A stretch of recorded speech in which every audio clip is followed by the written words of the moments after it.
Boa tarde àqueles que quiseram juntar-se a nós através do Zoom, da plataforma Zoom. Boa tarde também a quem está só a assistir a esta conversa através do Facebook. Mais um Vamos Conversar, um projeto conjunto do Centro Cultural Penedo da Saudade do Politécnico de Coimbra com a Aquarela Brasileira, através do Wagner Merige, que é um jornalista brasileiro, escritor, editor, gestor cultural. O homem mexe-se no meio da cultura, gosta disto que se farta e, portanto, é um belíssimo elemento para poder conversar e servir e estar aqui como moderador das conversas com os nossos convidados. Hoje a nossa convidada é para mim uma convidada muito especial, que é a Rosa Oliveira, que é a minha colega. Eu agradecia a que as pessoas que estão connosco no Zoom, por enquanto, desligassem por favor o som, desativassem o som. Obrigada. Só para que ouçamos somente aquilo que é importante e depois no fim poderemos conversar todos. As pessoas que estão do lado de lá de só ver pelo Facebook, eu vou estar com o Facebook ligado também aqui no meu telemóvel, poderão, se quiserem, colocar questões por escrito através dos comentários que fazem e eu transmitirei também à nossa convidada de hoje, que eu estava a dizer que era muito especial para mim.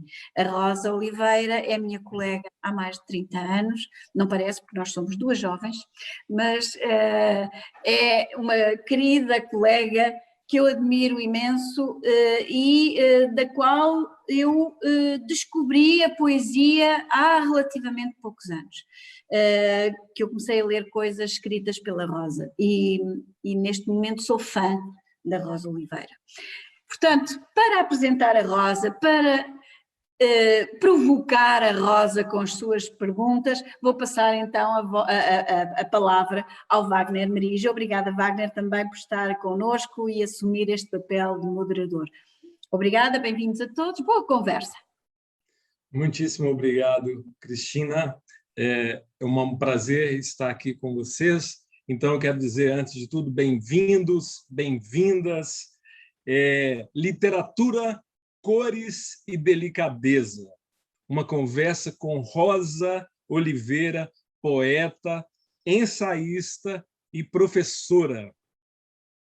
Curta e certeira, sua escrita ocupou e ocupa um espaço intrigante na rica literatura de língua portuguesa. Ela é uma ave rara e talvez por isso livre demais para fazer parte de qualquer movimento ou grupo. Mas atenção, sua poesia tem flor e espinho. Fiquemos atentos. Bem, hoje nós vamos conversar e conhecer um pouco mais de Rosa Oliveira, mas antes eu queria reforçar o que a Cristina disse agora há pouco, que você que nos assiste de qualquer parte do mundo pode nos enviar questões para a nossa conversa, participar da conversa aqui, quem estiver no Zoom conosco, que a gente vai reservar um tempo para isso, para que o nosso conhecimento seja amplo e ampliado para todo mundo, né? Eu só quero agradecer mais uma vez ao Centro Cultural Penedo da Saudade, ao Instituto Politécnico de Coimbra, a doutora Cristina Faria e sua equipe, por ter tornado esse sonho e essa realidade de conhecermos um pouco mais dos escritores e escritoras de Portugal, numa troca, numa oportunidade de aprender e de conhecer mais a fundo suas obras. E, começando, então, eu queria fazer a primeira pergunta para a Rosa. Bem-vinda, bem disposta. Como está? Ótimo, estou bem, obrigada pelo convite e vamos conversar. Muito obrigado, você. Olha, a senhora tem nome de flor e de cor, a cor rosa, mas estreou na poesia com cinza. Prefere o cinza ao rosa?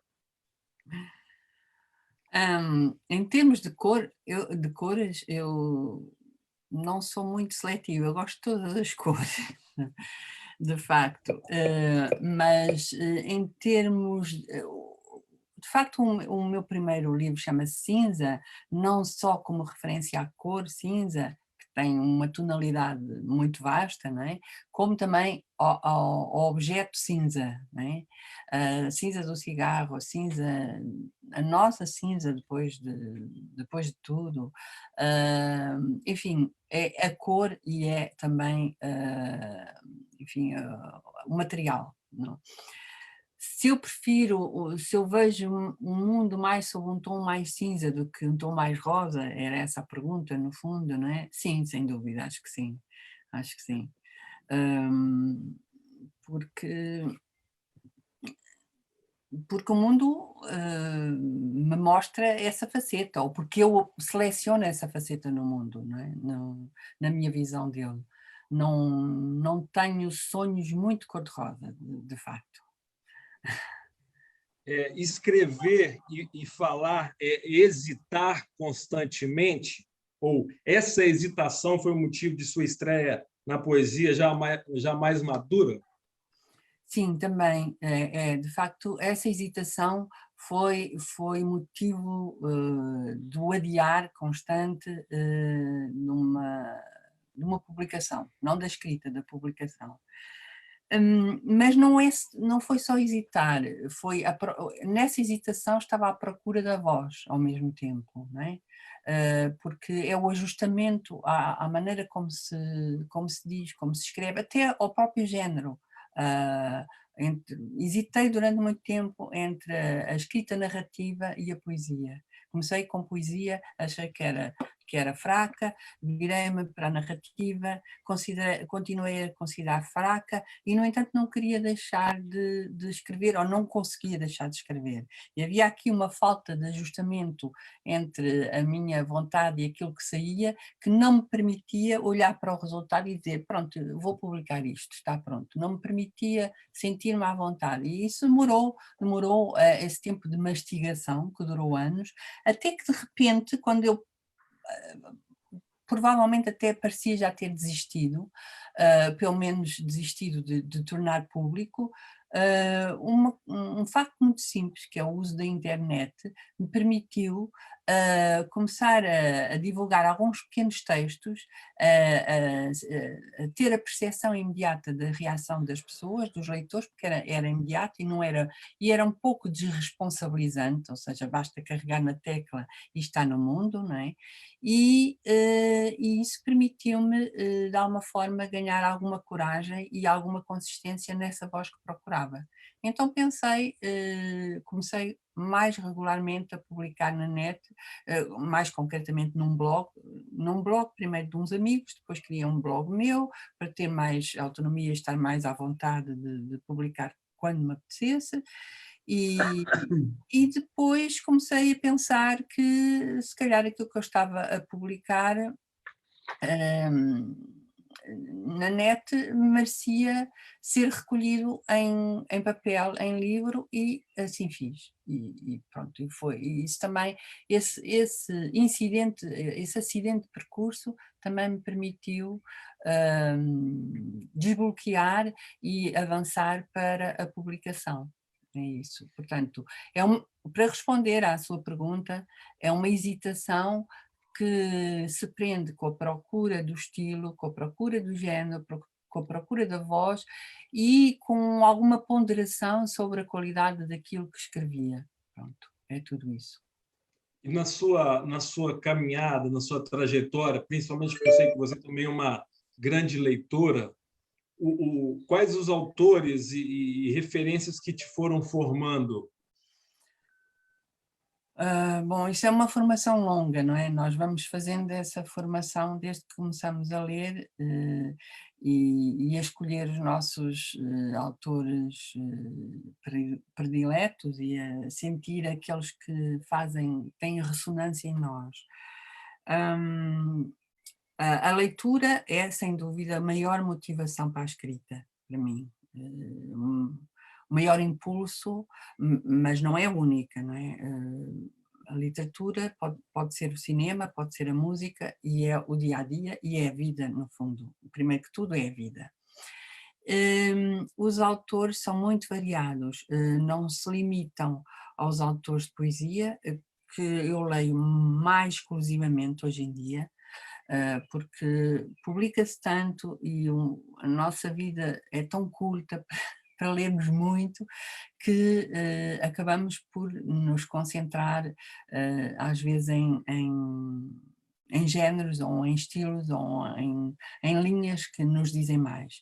Atualmente talvez leia mais poesia do que ficção, mas não, não é taxativo isso, depende das épocas. Portanto, entre a ficção portuguesa e não portuguesa, poesia portuguesa e não portuguesa e o ensaio, as minhas leituras são relativamente vastas e, portanto, aos autores de formação, mas nem podemos falar disso à medida que conversarmos, não é?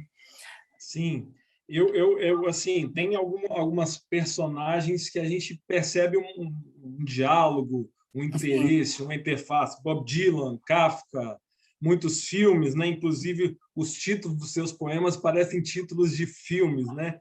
Como é que você vai incorporando isso nos seus poemas? Assim, quer dizer, quando você abre um livro, você já sabe que você vai sair dali com alguma coisa, ou você se deixa ir encontrando ao acaso essas referências e deixa, mas você deixa elas explícitas, né? Normalmente elas aparecem explicitamente, né?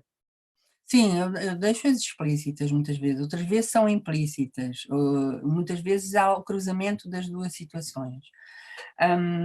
Como é que elas surgem? Por associação. Às vezes há associações de filmes com livros ou de situações que eu vejo no dia a dia e que me lembra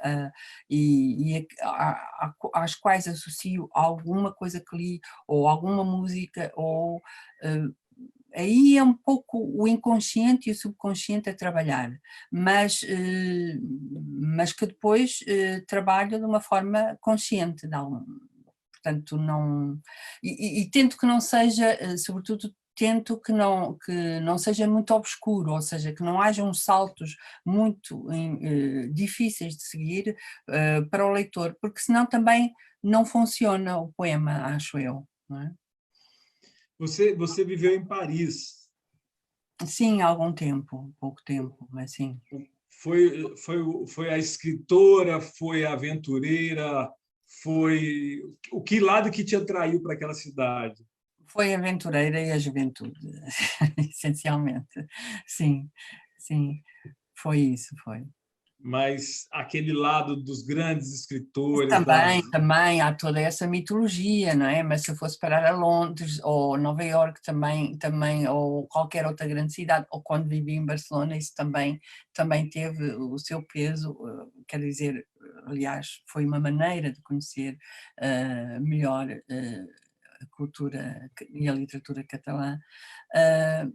Acho que o que nos forma, algo que nos forma muito são as viagens, então viver fora do nosso país é muito importante, é a distância em relação a nós e ao mesmo tempo o encontro com outros que são iguais a nós, mas que são tão diferentes ao mesmo tempo, não é?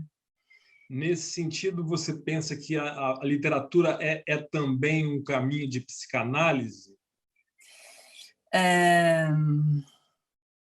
Não, sim e não. A literatura e a psicanálise não se encontram-se, comigo não se encontram muito.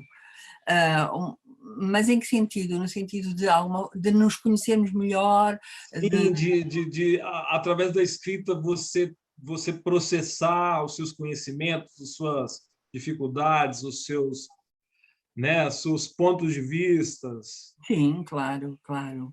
Ah, é uma pesquisa, não é? Portanto, a escrita é uma pesquisa, e como a psicanálise é uma pesquisa interior também, nesse sentido, conjugam-se as duas, não é? Sem dúvida. Sim. Vamos ouvir um ou dois poemas seus para a Ok. gente incrementar a nossa conversa? Vamos sim. Eu, por acaso, se calhar vou começar pelo último livro, a propósito deste tema que estávamos a conversar, o último livro é um livro muito pequenino, é uma plaquete que eu editei na Não Edições, que é uma editora relativamente pouco conhecida, mas que tem edições muito bonitas e tem uma coleção de livros relativamente curtos. Este livro tem 35 páginas, portanto tem 20 e poucos poemas. Era um conjunto, é o único livro que eu não editei na tinta da China, porque é um conjunto demasiadamente pequeno para fazer parte da coleção da tinta da China, e então eu pensei que era interessante editar também numa editora mais pequena e enfim, que também devem ser apoiadas, acho eu. Então, o Com poema certeza. que eu vou ler tem mesmo a ver com isso que estávamos a falar, acho eu. E chama-se precisamente Mínima Poética. Escrever é difícil. Escrever poesia é difícil. Escrever sobre poesia é muito difícil. Escrever ou falar sobre a própria poesia é difícil e complicado. Pensar no que quer dizer a poesia, para que serve e para onde vai, é difícil, complicado, contraditório e provavelmente inútil. Isto a propósito do que estávamos a dizer, o que tornaria, em hipótese, a nossa conversa inútil. Pois. Mas não é exatamente isso que eu quero dizer. Mas essa provocação é muito sadia e saudável para a nossa conversa. E eu ia justamente perguntar o seguinte: por que você põe tantas larvas em meio às suas palavras? Por que eu ponho tantas? Desculpe, não. Larvas! Tanta coisa pronta para nos morder ou nos picar. Eu não tenho essa noção. Os leitores sentem-se mordidos, picados, provocados? Eu enquanto leitor, me sinto. Isso é o que eu não sei, não é? Isso é o que têm que vocês me dizer, o que é que sentem, porque acho que quando se escreve alguma coisa em qualquer género, não se tem de todo a noção de como é que o texto vai ser recebido, não é? E qual é a ligação do leitor com o texto. Então, isso é que eu preciso saber. Pois, é assim que eu sinto, porque ao mesmo tempo que você nos oferece, vamos dizer assim, um momento de riso, ao mesmo tempo é um riso que você está rindo da gente, mas ao mesmo tempo a gente tem que pensar, a gente tem que sair mais inteligente da provocação. Então, é um poema como esse que você acabou de ler, que a gente vai ter que ler várias vezes e falar assim, peraí, eu não deveria ter, de fato, terminado aquela conversa. Esse tipo de provocação nos leva a querer ler e ouvir mais desse tipo de provocação, de palavras. Tanto que eu gostaria que você lesse mais um poema. Sim, mas se nós não nos provocamos uns aos outros, não é? Num sentido estimulante, digamos, isto era um pântano, um marasmo, não é? Então, acho que é isso, quer dizer, a maneira como escrevo, essas larvas que fala e a maneira como lido com a realidade não é muito diferente da minha personalidade. É um traço de personalidade, acho eu, que é dizer e desdizer ao mesmo tempo, não é? Avançar e recuar. É a tal hesitação, não é? É tal ponto que pode ser uma ponderação ou pode ser um mostra e esconde simultâneo. Podemos ver isso também, provavelmente, eu não acho que tenha grandes verdades a dizer, nem grande parte das pessoas tem grandes verdades, portanto nós não podemos estar eventualmente convencidos que vamos mostrar a luz a alguém, portanto é aquele pauzinho, é um pouco aquele pauzinho na engrenagem para mostrar, mas ao mesmo tempo, pode não ser bem assim, não é? Pronto, eu acho que é isso, da minha parte. Agora, os leitores é que poderão dizer-me como é que sentem, se sentem isso como sendo frustrante, de alguma forma, ou estimulante, não é? Estimulante, estimulante. Ok, então, continuando com o mesmo livro, já agora, e este poema também pode ser relacionado com o que estamos a dizer. Um poema que se chama Vacilante. Este poema tem um verso que dá nome ao livro, que eu ainda não disse como é que o livro se chamava. Ao contrário dos livros anteriores, que têm só uma palavra, como cinza, errático, tardio, este pequeno livro tem um título bastante mais longo. Chama-se Desvio-me da bala que chega todos os dias. Adorei. Eu quero saber de que bala você está a desviar-se. Ok, então... Apesar da referência, eu quero que você explique sobre a referência, mas também quero saber se tem alguma bala para que vocês tenham que se desviar. Estamos todos sempre a desviar-nos de alguma bala, até enquanto conseguimos sobreviver. Então, é um verso, esse título é de um verso deste poema que eu vou ler agora, e que se chama Vacilante, o poema. Querem falar de sinceridade? Pinto quadros abstratos. Os campos são sempre castanhos e desvio-me da bala que chega todos os dias. Dá um trabalhão ser invisível, mas gosto de estar na estrada onde ninguém passa. Alimentada desde cedo por comprimidos e Bíblia, queria ser uma aberração de feira, talvez mesmo um torpedo, palavra tão poderosa e subaproveitada na poesia, pelo menos na poesia não futurista. No palco, cega de frio, li de modo imperceptível, sofri as palmas contrafeitas e lá me safei aos tropeções da inteligência, arquejando alívio. Mais um dia de grande produção, acentuada, esdrúxula, ignomínia, anónima. E pronto, o título vem precisamente deste poema, cujo título, o título do poema, é mais uma vez sinónimo de hesitação, vacilante, não é? Vacilar é cai e não cai, não é? E tem aí também um sentimento, uma série de filtros sendo carregados e transpostos para as palavras, né? Sim, sim.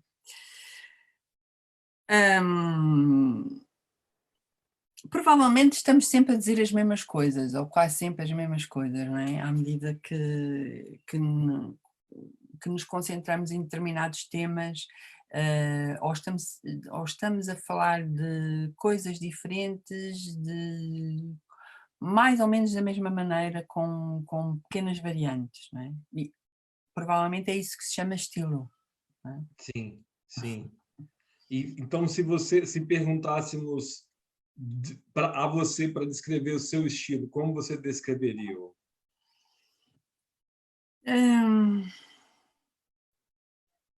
Não sei, quer dizer, isso é a função da crítica, não é? Como eu dizia no outro poema, escrever sobre poesia é muito difícil, não é? E falar sobre a própria poesia é muito difícil, ainda é mais difícil, complicado e provavelmente inútil. Como é que eu descreveria? Não sei exatamente. Posso ir descrevendo, quer dizer, aquilo que estamos a fazer agora é isso, é eu a tentar descrever como é que eu vejo as coisas e como é que as escrevo, não é? Sim. Há uma tendência que é saltar de uns assuntos para os outros, por vezes, não é? Saltos saltos significativos, até de temas e de referências, como o Wagner já referiu, não é? Há tendências, não sei se consigo descrever o estilo, a ironia, as referências a outros e a outras obras.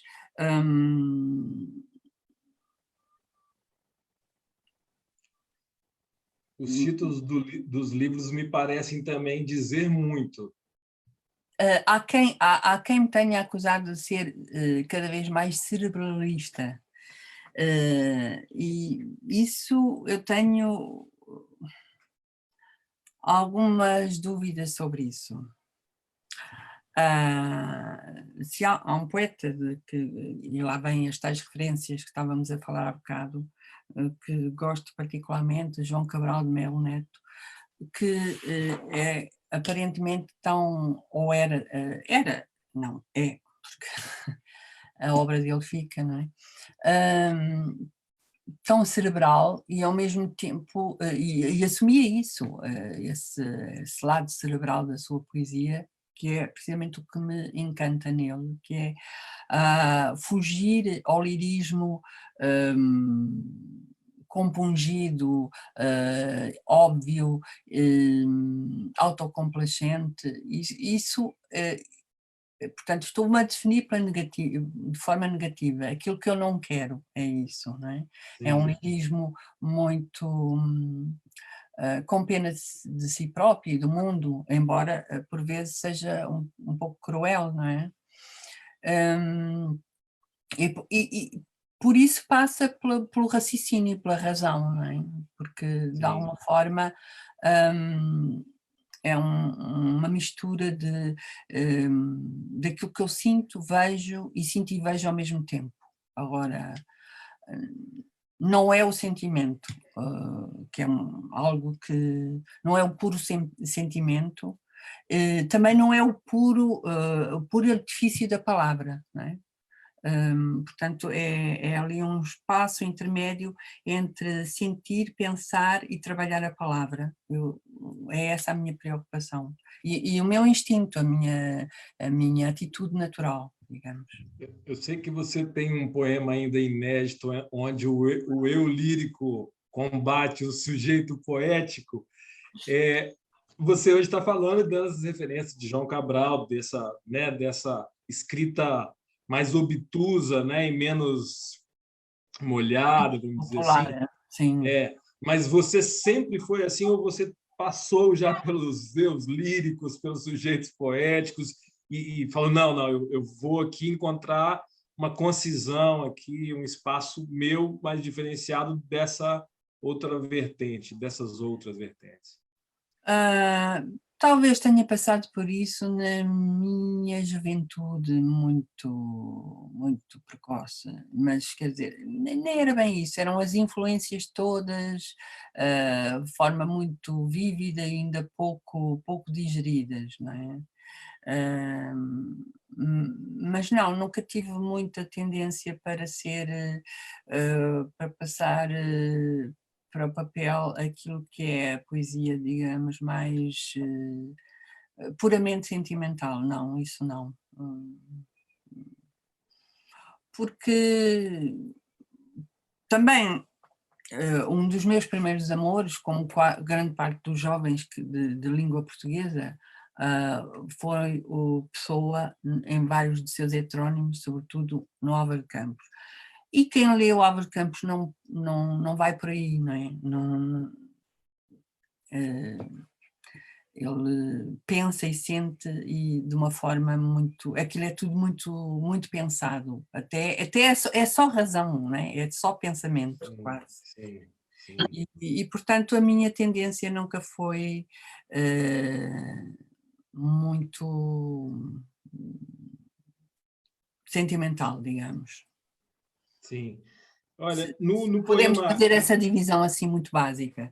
Entendo. Pode. Entendo. No poema Agora há Pouco, você falou de pintura, né? Você gosta de pintura, pratica? Eu já vou te emendar uma outra pergunta. Em alguns dos seus livros, a gente vê imagens, principalmente imagens, parece, de arquivos antigos da sua família e tal. Tem uma, especialmente, que eu gosto em Tardio, que é uma foto sua com a sua mãe, do alto da elegância das duas, assim, e tal. Qual a relação da sua poesia, dos seus interesses artísticos com a pintura, com as outras manifestações que aparecem na escrita, mas, por exemplo, voltando, você pratica pintura? Não. De modo nenhum. Nem pintura, nem música, artes que aprecio particularmente e que me tocam profundamente, mas completamente incapaz, mas sou uma grande consumidora de música, de cinema e de pintura, sim, sim, sem dúvida. Essa fotografia de que está a falar, penso que estamos a falar da mesma no Tardio. Do Tardio, na abertura do Tardio, né? Exatamente.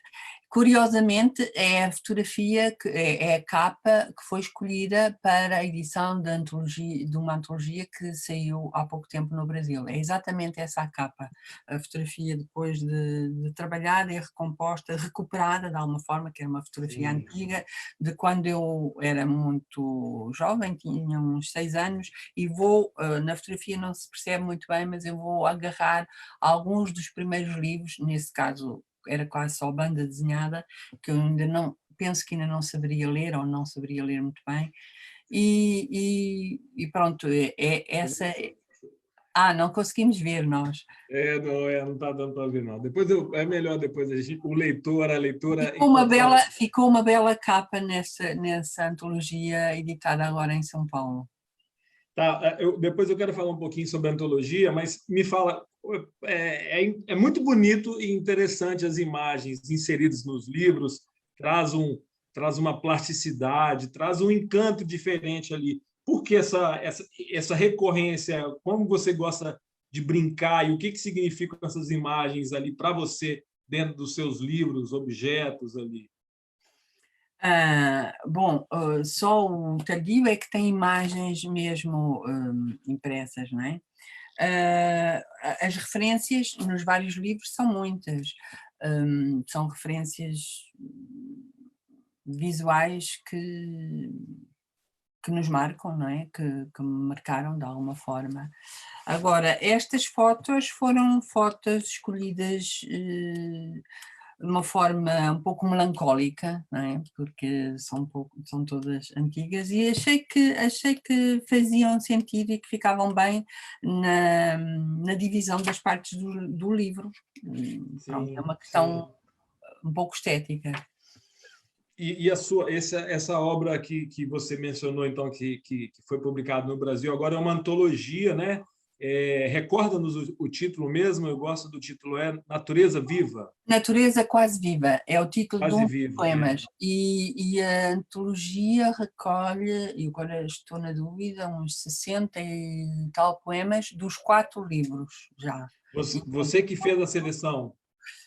Foi um compromisso entre mim e os editores. Começou por ser uma antologia relativamente pequena, depois fomos-nos entusiasmando de um lado e do outro do oceano, e fomos aumentando, e acabou por ficar uma antologia relativamente grande.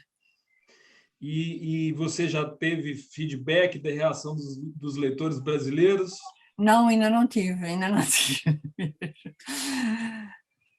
E você, como que é? Os poemas passaram por alguma adaptação para o brasileiro ou não? Exatamente como foram publicados na versão portuguesa, exatamente igual.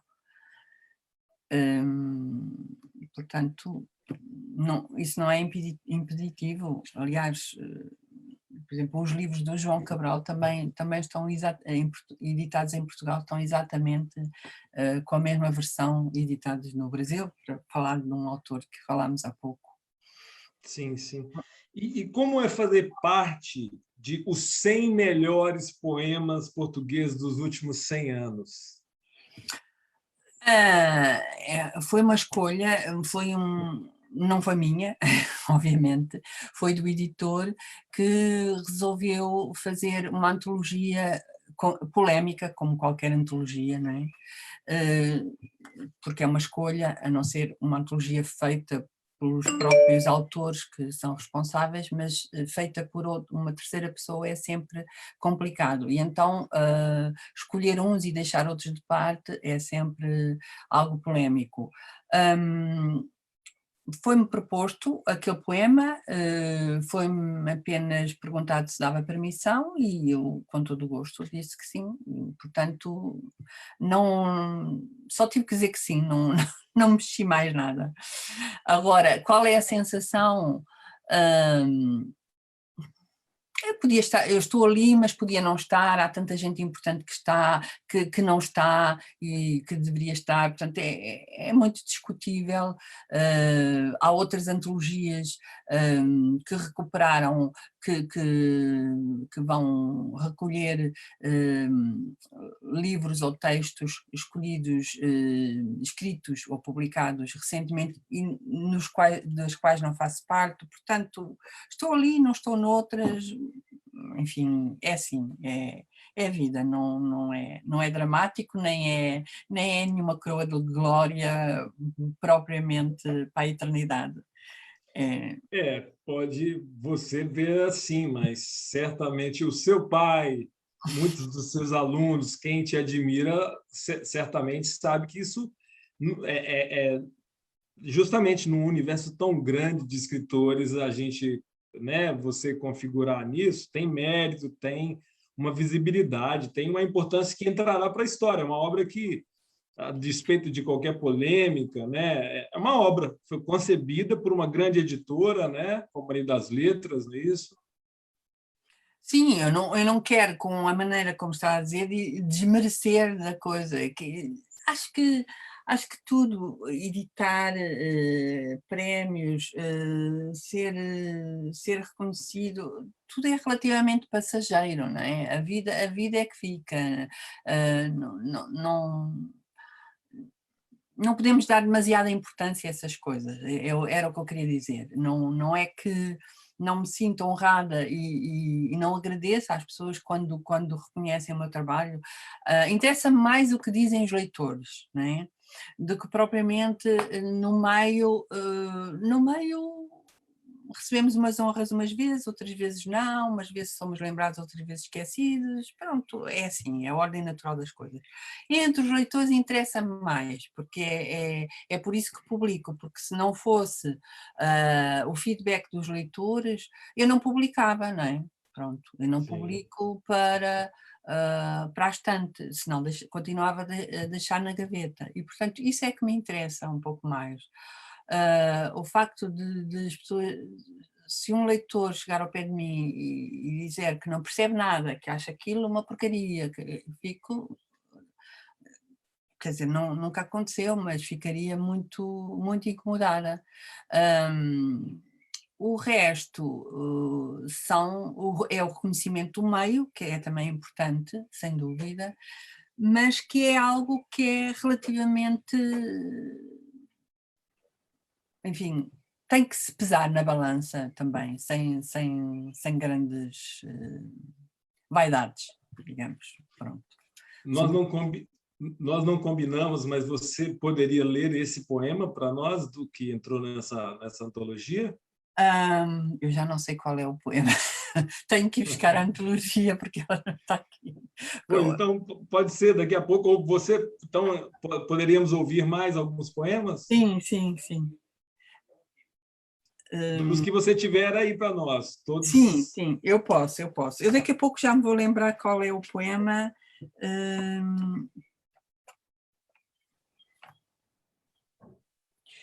Eu vou, para já, ler do livro Tardio, que tem esta capa. Eu também gosto de mostrar as capas, porque as capas são importantes. E no caso das capas, quer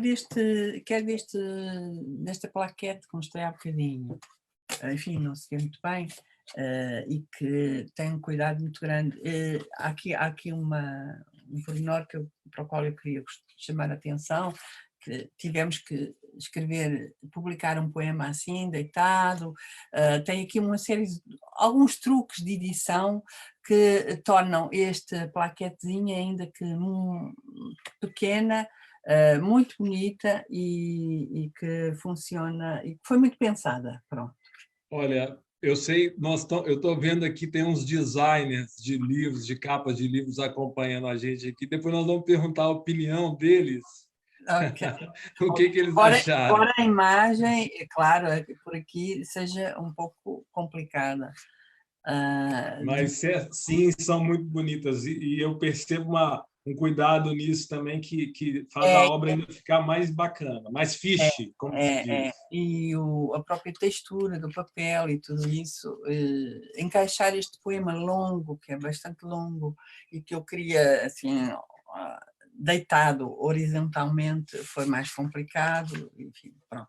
Mas isto era a propósito do aspecto gráfico dos livros, e no caso dos da Tinta da China, eles são também muito cuidados, e eu gostei, as capas são da autoria da Vera Tavares e são muito cuidadas. Esta é uma, já agora, esta é outra, são todas muito bonitas, acho eu. E também lindas, belíssimas. E então, deste livro tardio, eu iria ler, talvez, um texto um bocadinho mais longo e que também tem a sua ironia. É um texto que é um poema que se chama Indireto Livre e que reza assim. Um poema é que era. Desculpem, esqueçam. Não é um poema, isto foi uma gafe mesmo psicanalítica. Já vão ver porquê. Não é um poema, é que era. O poema chama-se Indireto Livre e começa. Um romance é que era. Dizem olhando de lado os poemas longos, magros, em guias pensantes, agarrados ao papel do centro de reabilitação.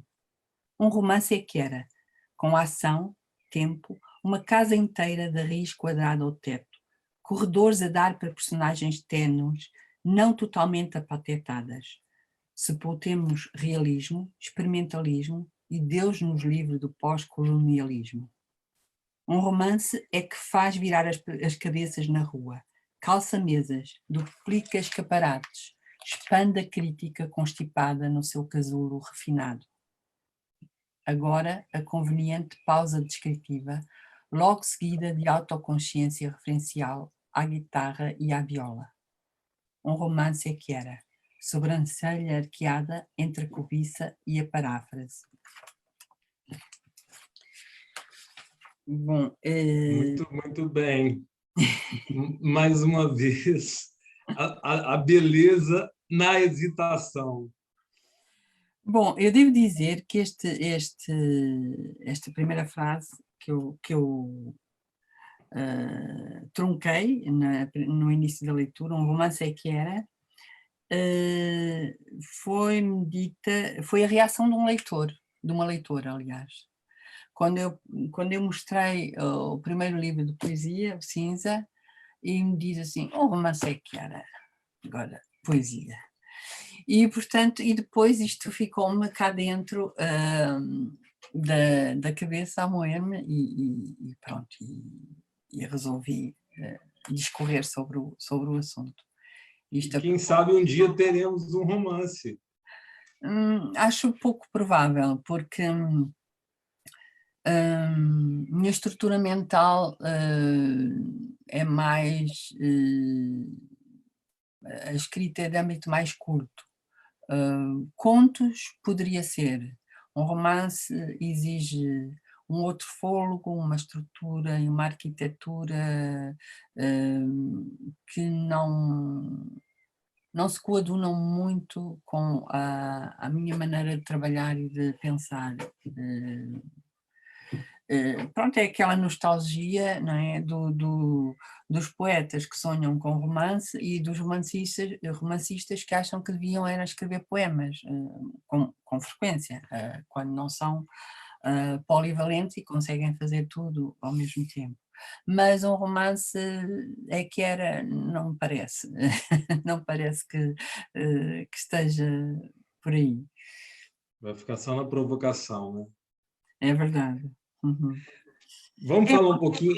Oi, desculpa. Desculpa, ainda voltando à mesma ideia, um romance exige, como eu estava a dizer, uma espécie de uma casa, não é? Com alicerce, estrutura, teto, etc. Aliás, digo isso no poema, não é?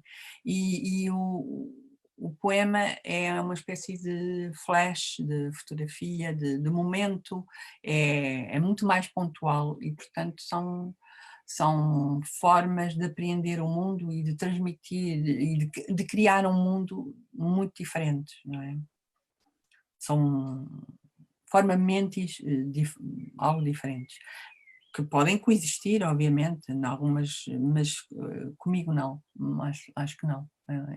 É muito difícil, admiro imenso romancistas, leio bastante, acho sempre extraordinário como é que se consegue construir aqueles mundos, mas seria incapaz. Entretanto, também escreveu ensaios. E me conta um pouquinho, vamos falar do Jorge Sena um pouco. Qual o legado que ele nos deixou? Bem, o Sena deixou-nos um legado gigantesco, não é? Basta olhar para o número de livros publicados, por vezes nem sempre disponíveis, mas que vão sendo reeditados, o número de livros por ele publicados e ainda, de alguma forma, alguns inéditos, é enorme. Desde poesia, para começar, teatro, ensaio, romance, contos,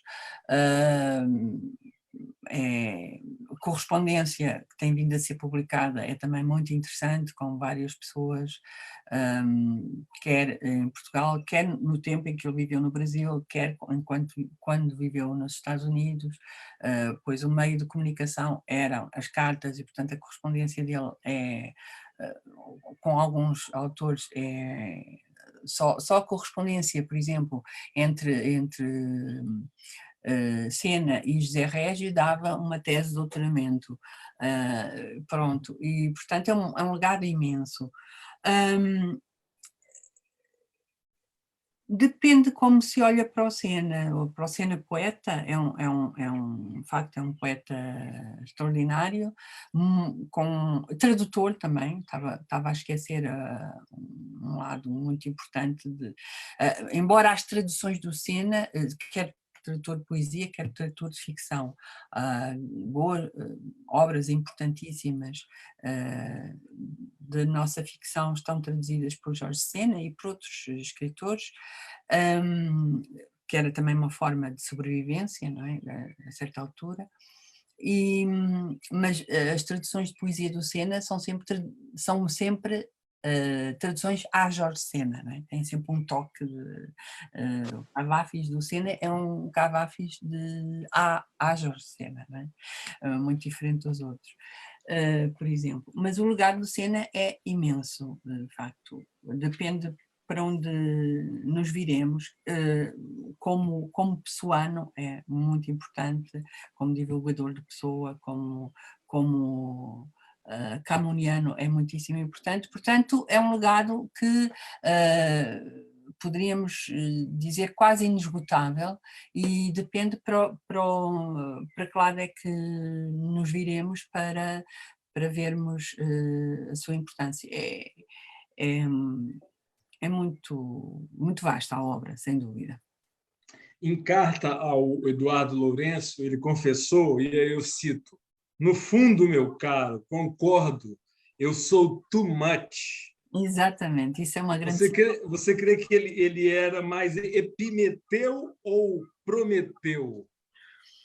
Essa citação é uma citação em que eu sempre reparei também, porque ele de facto era too much e considerava-se too much também, não é? Que também é um dos lados da personalidade dele, né? Ninguém me aguenta, ninguém me para, eu sou melhor que todos, mas ele dizia isso porque de facto era, e como se sentia injustiçado, que viveu sempre naquela angústia de sentir que era injustiçado, que era pouco reconhecido, como ele dizia, se ninguém me reconhece, então reconheço-me eu, então sou eu que tenho que dizer bem de mim mesmo, não tinha problema nenhum em dizer isso. Mas tinha razões para o fazer, não é? Pronto, porque tinha obra para isso, não é? Não... e a sua pergunta era, desculpa, recordo-me. Se ele era mais Epimeteu ou Prometeu?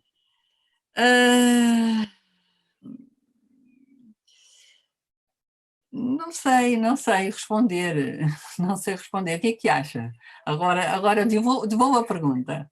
Eu acho que era mais Epimeteu. Acha que sim? Ele tem um dos textos dramáticos dele, chama-se precisamente Epimeteu, ou O Homem que Pensava Depois, não é? Sim, sim. Pois. Enquanto que o Prometeu era o providente, né? Que pensava antes, apesar do destino trágico. Pois, eu não sei se ele se ele se encaixa em alguma destas figuras, não é? Ele era uma espécie de dinamite, não é? De alguma forma mais, era muito é imparável e portanto era isso, era uma espécie de rastilho de dinamite, era impossível parar aquilo, não é? Era uma produção contínua e uma aceleração e um ultrapassar todos e sobretudo assim mesmo impossíveis de parar, não é? É como ele diz aí, tomates, acho que aí ele diz bem. Rosa, a gente já está aqui com 50 minutos de conversa, a gente tem um tempo ainda para conversar. Eu quero conversar um pouquinho, antes de abrir para a gente ouvir algum dos nossos participantes, e tem perguntas já também, como é que a professora, né? Aí chegando a professora, como é que o conhecimento da ensaísta, como é que a poeta lida com a professora e vice-versa, quer dizer, como é que esses seus lados aparecem no seu dia a dia, no seu trabalho, no seu dia a dia com os alunos? Não aparece, poeta. Acho que quase nenhum aluno sabe que eu escrevo poesia, nem eu falo disso. Não fazem ideia e pronto, e portanto são vidas separadas, não é? Quer dizer, obviamente que a minha sensibilidade para a poesia transparece quando estou nas aulas, quando estamos a analisar poemas, quando estou a transmitir o meu entusiasmo por determinados poetas aos alunos, aí sim, mas isso faz parte da minha formação, não é? Mas de resto não, quer dizer, não, acho que a maior parte dos meus alunos não sabe, ou a totalidade quase, não fazem ideia sequer que eu escrevo. Mas sendo você uma defensora do polifásico, de ter esses conhecimentos amplos, por que esse conhecimento não é colocado? Porque faz parte da sua formação, te enriquece, te torna certamente uma professora ainda melhor por esses seus interesses diversos, né? Sim, como eu disse, o meu entusiasmo para a poesia, ou para a ficção, ou para o ensaio, acho que tento transmiti-lo nas aulas e tento que as pessoas, que os alunos, sobretudo, gostem de ler, passem a gostar de ler e de a pensar pela própria cabeça, que é o mais importante, não é? Mas não vou apresentar um texto meu numa aula, não é? Quer dizer, não me sentiria à vontade. E pronto, e é só isso. A literatura é tão vasta, é a única. Também não apresento textos de imensos autores, porque não há tempo para isso, portanto vou tentando variar, mas eu não estou na lista dos autores a estudar. Acho que ninguém faz isso também. E isso, de alguma forma, conecta com a escolha de um livro, de um título para livro chamado errático, ou para um estilo, você diria que tem também, toca nisso? O título errático do terceiro livro tem a ver com o título de um poema que está dentro deste livro, que se chama exatamente Errático. E é um poema que, curiosamente, já veio do primeiro para o segundo, para o terceiro livro. Andava ali a pastar, a ser alterado. É um poema que chegou a ter 30 e tal páginas, e fui cortando, retalhando, dividindo, deitando para o lixo, etc. E andava ali muito errático também, andava a errar por vários caminhos. Era um poema com várias direções, com muitas tendências. Era um bocado um polvo a avançar em vários sentidos. E então só podia chamar-se errático, que era de andar a errar por ali fora, no sentido de passear e de errar também, porque nunca mais acertava nele também, nesse sentido. Portanto, o título passou para o livro, que tinha que passar, porque também o livro acho que toca em vários temas e em vários sentidos, e então gostei da palavra e pronto, ficou. Tá bom, já fica aí como entre um dos meus pedidos para o encerramento. Mas agora eu gostava de convidar os nossos né, as pessoas que estão nos acompanhando nessa conversa, que queiram participar com a gente, colocar alguma pergunta para a Rosa, de viva voz. E nós temos algumas perguntas aqui, mas primeiro vamos abrir de viva voz. Tem os amigos aí, quem quiser comentar, quem se aventura. Não é aventura. Temos aqui, eu sei que é amigos de Barcelona. Até depois tem uma das perguntas aqui que é o seguinte, do Paulo. Que lembranças você tem do tempo que foi leitora na Universidade de Barcelona? Lembranças ótimas. É uma cidade à qual tento voltar todos os anos, desde que lá saí. Por sorte, tinha acabado de estar lá quando surgiu a primeira pandemia, portanto agora já não vou desde fevereiro de 2020, não é? Quando começámos isto. Mas a minha experiência lá, quer como leitora, quer com a universidade, quer com os alunos, foi o melhor possível. Foram 2 anos excelentes, que me permitiram conhecer muitas pessoas, conhecer bastante bem a cidade, errar por ela, precisamente, e pronto, e de facto transformou-se na minha cidade preferida, sem dúvida. Falando nisso, você, enquanto nenhuma dos nossos convidados se aventura aqui na nossa conversa de viva voz, perguntas, temos outras aqui. Você nasceu em Viseu e cresceu em Viseu, né? Morou em Paris, morou em Barcelona, está em Coimbra, vislumbra ir para outros lugares no futuro, ou como vê seu caminho pelo mundo?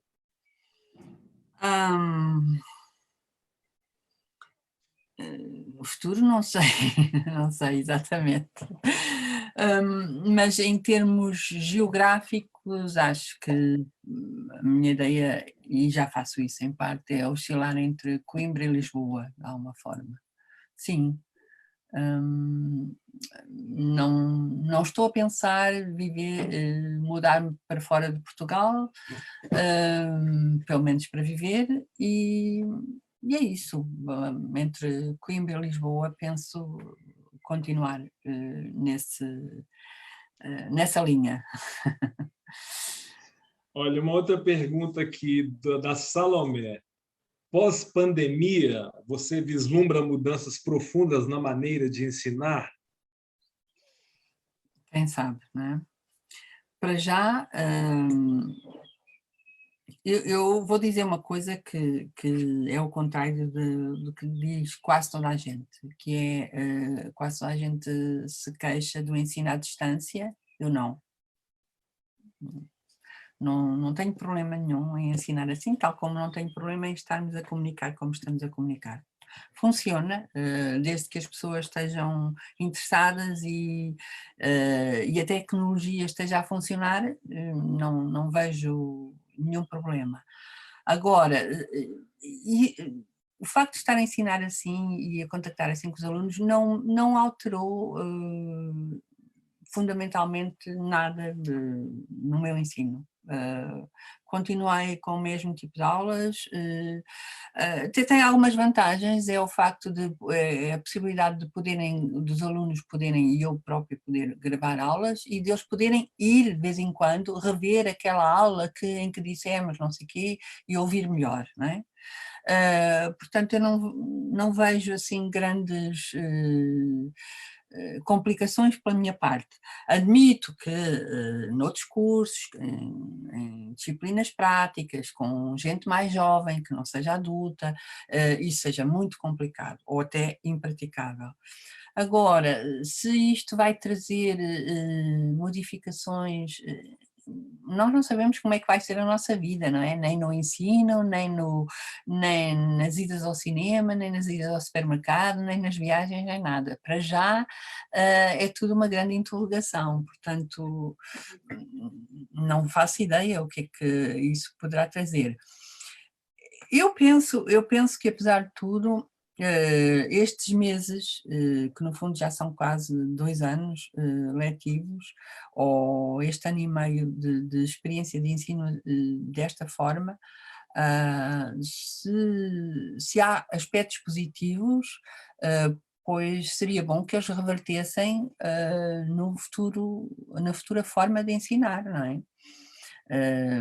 Que é, por exemplo, alunos que estão à distância por razões de trabalho ou por razões de saúde, poderem participar numa aula, mesmo que a aula seja presencial, por exemplo. Penso eu que poderá ter alguns benefícios. Mas é como digo, isto é uma experiência muito pessoal da qual quase ninguém partilha, não é? Toda a gente diz mal do ensino à distância e não vejo... Para mim não é dramático, não é? Pois, Posso? que bom. Sim, Você é uma pessoa muito otimista, isso nos dá mais ânimo para a gente, né, continuar acreditando que, né, a missão de educar não deixará de ser importante e teremos continuadamente que enfrentar novos desafios, né? Perdão, Cristina, Não, mas, por favor, Rosa. não, a Cristina ia acrescentar alguma coisa, não? não, eu ia perguntar-te, porque a pergunta foi feita a ti como professora. Pois, exato. Pronto. E a ti como escritora? Ah, Escreves mais, passaste a escrever mais, passaste a escrever de forma diferente, passaste a escrever novos temas ou foste influenciada no fundo pelo facto de estares mais tempo em casa, mais isolada, mais... não, nada, não mudou nada, não mudou nada. É assim, eu já passo muito tempo em casa, não é? Não mudou nada, isto é, passei a estar mais tempo em casa, como qualquer pessoa. Eu já passava bastante tempo em casa. Fiquei com mais tempo para ler e para escrever. Agora, se isso me permite escrever mais, não. Acho que a maior parte das pessoas até se sente mais coartada na escrita, não é? Passei a ter mais tempo para ler, sim, li mais. E, portanto, como eu tenho esperança, e normalmente é assim que funciona, a seguir a longos períodos de leitura, surge alguma forma, isso ajuda a desbloquear a escrita, espero que isso possa dar tenha algum contributo, mas não modificou substancialmente, ou seja, eu já passava bastante tempo em casa, o que é que modificou? Modificou o facto de não estar perto da família, não poder estar com amigos, isso sim, não é? Socialmente, sim. Agora, em termos de trabalho, quer como professora, quer como no que diz respeito à escrita, não se alterou profundamente, não. Eu tive, pronto, a gente vai vendo e tive conhecimento de algumas pessoas que, a quem a pandemia, no fundo este isolamento, influenciou os temas escolhidos para escrever, ou os temas não sei o quê, algumas pessoas alteraram mesmo alguma forma de pensar que acabou por se refletir também na forma de escrita. Portanto, foi mais nesse sentido até que te perguntei se isso também te tinha influenciado. Eu compreendo, mas não particularmente. Eu fiz uma coisa que é o seguinte, que já fazia antes, nunca via notícias, nunca vejo notícias, pronto. A não ser aquelas necessárias para me informar, para me manter informada, agora passa a ser assim, agora... telejornais, debates, não, aliás a televisão passou a ser para mim só um suporte para ver filmes e séries e documentários, cada vez mais, cortei com isso completamente, porque eu percebi que era um inferno, que isso seria um inferno, portanto isso cortei completamente, portanto, quando eu estou em casa, não penso nisso. Só penso nisso a partir do momento em que atravesso a porta, ou tinha que me desinfetar, ou tenho que pôr a máscara, ou tivemos que adquirir, ou havia tudo fechado, etc. E, portanto, de alguma forma conseguia, talvez de uma maneira um bocado esquizofrénica, manter o que está fora de porta, e manter-me cá dentro num casulo, ainda há bocadinho falava de um casulo, relativamente protegido, portanto arranjei uma forma de me abstrair um bocado dessa desgraça toda. Claro que me lembro quando não posso contactar as pessoas, estar com elas fisicamente, quando não vejo meu pai há 1 ano e tal, que está distante, e pronto, isso claro que me lembro, mas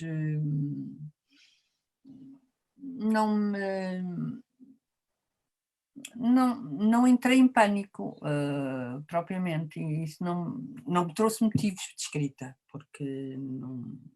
Nem temeu pela vida?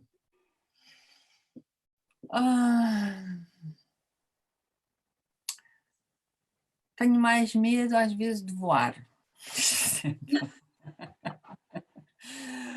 ou quando vou conduzir, ou quando vejo outros a conduzir a vir por cima de mim, ou, quer dizer,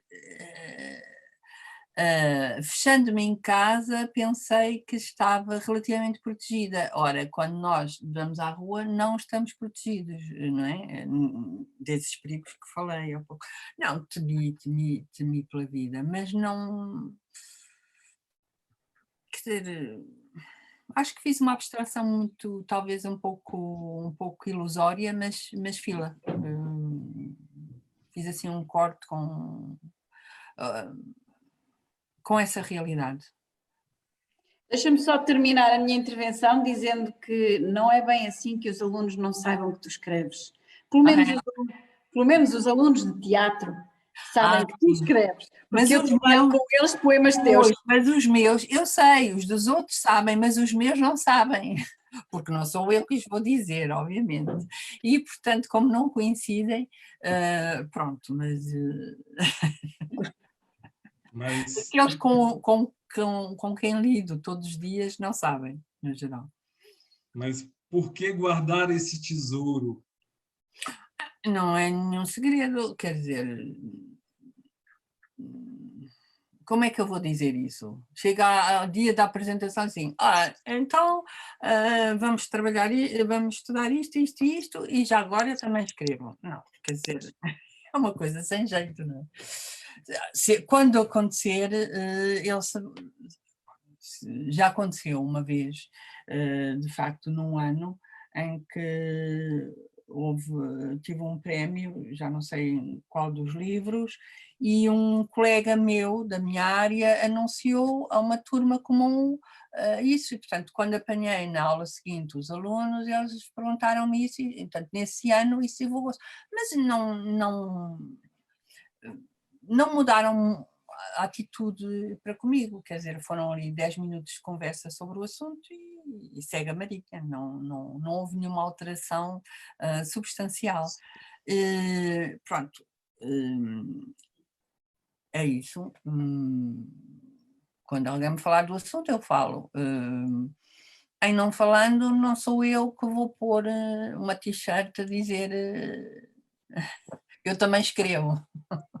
Pois, ó, eu vou fazer uma pergunta aqui, então, do Diogo, antes da Cristina fazer a intervenção dela, para você depois, então, se quiser, assim, encerrar para a gente com alguns poemas. Okay. O Diogo pergunta aqui, que, apesar de saber a resposta, às vezes, ele pergunta aqui qual conselho você daria para um jovem ou uma jovem escritora?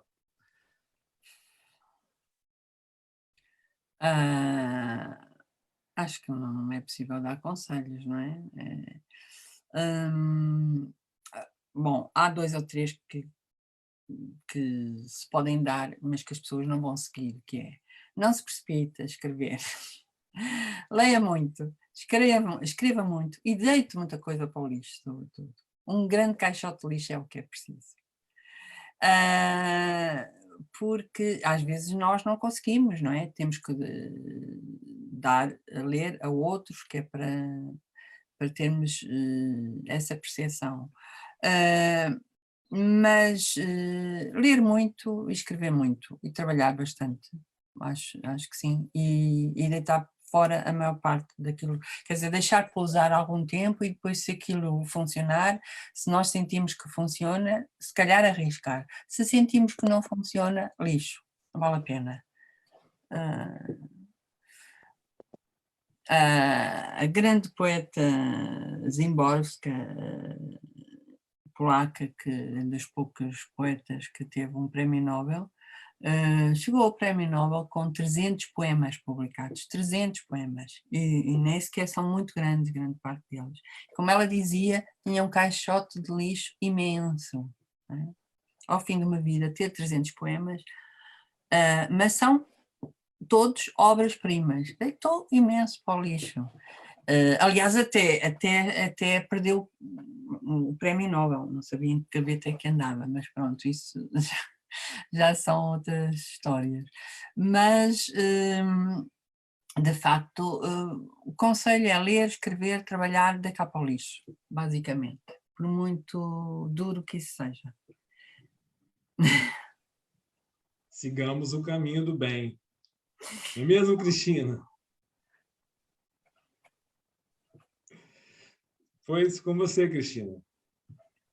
Eu só queria ouvir mais uns poemas da Rosa. Mais uns poemas, ok. Então... Também, nós todos.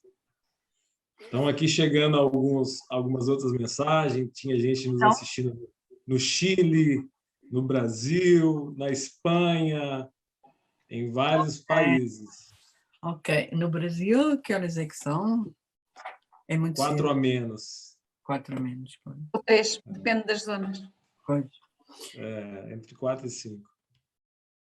Ok, então eu vou ler um poema do livro Errático, acho que ainda não li nenhum daqui, desde que tem aqui, do penúltimo, e é um poema que se chama O Extraordinário Mundo Introspectivo das Plantas. Desculpem, antes disso. O extraordinário mundo introspectivo das plantas. Morrem mudamente. Estão doentes. Não gritam. Zangam-se umas com as outras e conosco, e não esbracejam, e renascem, se lhes dermos alguma da nossa pequena mortal terra mortal. Cobrem os crimes humanos adormecidos na floresta do nosso esquecimento. Em certas estações do ano e em certos climas, embriagam-se afetivamente e descaem nos nossos ombros. Acompanham a música e o silêncio. Caem, sussobram, levantam-se, sem saírem do mesmo sítio. As plantas crescem debaixo das unhas, detrás dos olhos. Levam tiros frágeis disparados pelos nossos neuróticos impulsos, compassados como a valsa de 1000 tempos. As plantas respiram para dentro de nós, usam itálicos como confete, inventam inimigos, prosseguem. Sou a pessoa que contempla as plantas e não gosta de animais. Os animais muito, muito lentos que são as plantas. Ok. Ótimo. De qual livro, para que todos saibam? Este era do livro Errático. Errático, que curiosamente parece ter uma planta na capa, não é? Sim. E então, do mesmo livro, um outro poema que se chama Azulíssima e Congelada. Os pensamentos não são factos, mas os objetos são pessoas esticadas num tempo sem peso nem medida. Serei a mosca na parede, olhar caleidoscópio as vidas alheias. Serei uma baleia, uma extensão terrestre, um grande animal atroador. Serei um lenhador nórdico, com punhos enormes e rosto nudoso. Serei a fotografia esborratada, o epigrama desajeitado, a omissão no meu papel de perfeita larva. Tal é a nossa noite. Lá veio a larva. Uau! Ok. Não sei qual é o nosso limite de tempo. Bem, era 1 hora, já passamos aí 16 né? minutos. Eu só tenho a agradecer uma linda conversa, uma conversa que nos deixa instigados a te ler mais, e esse é o propósito também, que a gente possa conhecer, que possa ter a oportunidade de ouvir as escritoras, os escritores falarem de suas obras, falar seus poemas, falar de suas investigações, e que a gente saia daqui prontos para encontrar os seus livros, né? Essa é a missão um pouco desse Vamos Conversar. Espero que continue assim. Muito, muito obrigado pela disposição. Espero que seu pai goste dessa conversa. Ele vai ver isso muito mais tarde. Muito obrigada eu espero que estas conversas, ou pelo menos a minha ideia era que torne a ideia de ler poesia menos eriçada, menos cheia de picos, para voltar para fechar com uma imagem como começou, não é? Porque há muita gente que tem medo dos textos poéticos, porque acham que não percebem, que são complicados, que não lhes dizem nada, que sobretudo que se tornam opacos, não é? É óbvio que tudo depende da maneira como, do treino que nós temos na leitura, não é? Não podemos começar, se calhar, por ler a Divina Comédia do Dante, seria, enfim, pesado demais, verdadeiramente pesado demais. Lembrei-me que estava aqui ao lado.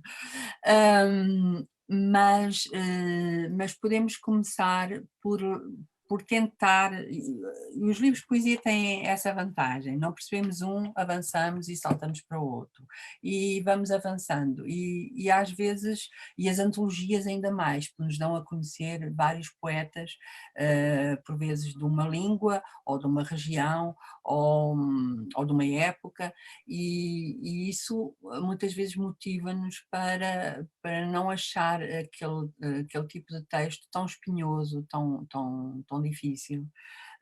É um pouco esse o medo que têm muitos estudantes, são obrigados a ler determinados textos na escola, ao longo da sua formação académica, e ficam com horror à poesia, o mesmo se passa às vezes com o ensaio, que pode ser mais complexo, menos complexo, não é?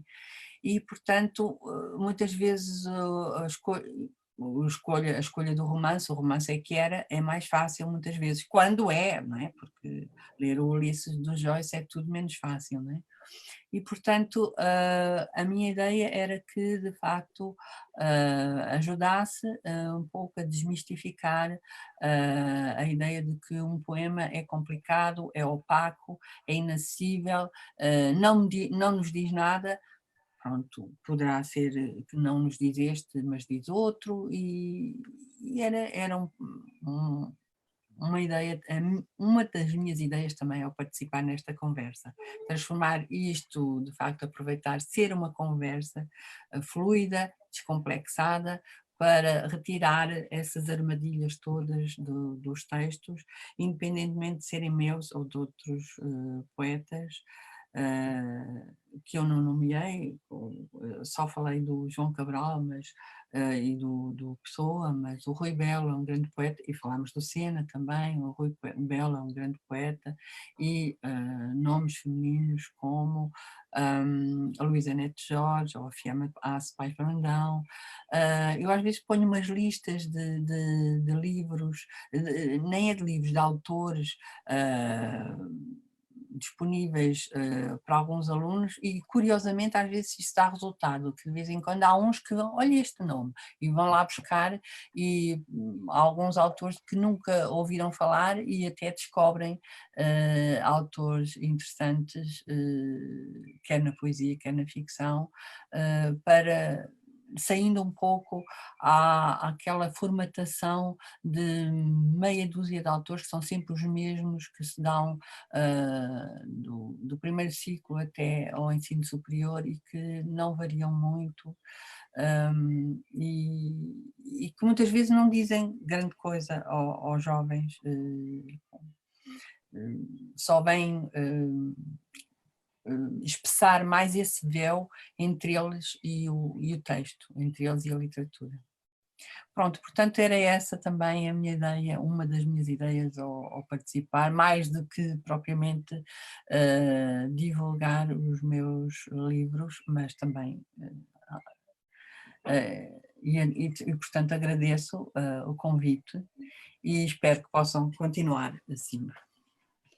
Obrigada Wagner por ter sido mediador nesta conversa, obrigada Rosa por teres estado aí. Eu penso que conseguiste os teus objetivos, acho que a pessoa que veja esta conversa percebe que um poeta pode ser uma pessoa descomplexada também, simples e com poemas que se entendem, e eu gosto da tua poesia, já o disse no início, sou fã. E, portanto, alunos meus que passem pelas mãos vão sempre saber que Rosa Oliveira escreve poesia. Muito obrigada por teres estado, obrigada a todos os que estiveram aqui, obrigada a todos os que estiveram também a ver pelo Facebook. Até à próxima conversa, que é no próximo mês. Não percam, vejam a divulgação e apareçam. Obrigada a todos. Obrigada. E vamos conversar. Muito boa tarde. Obrigada.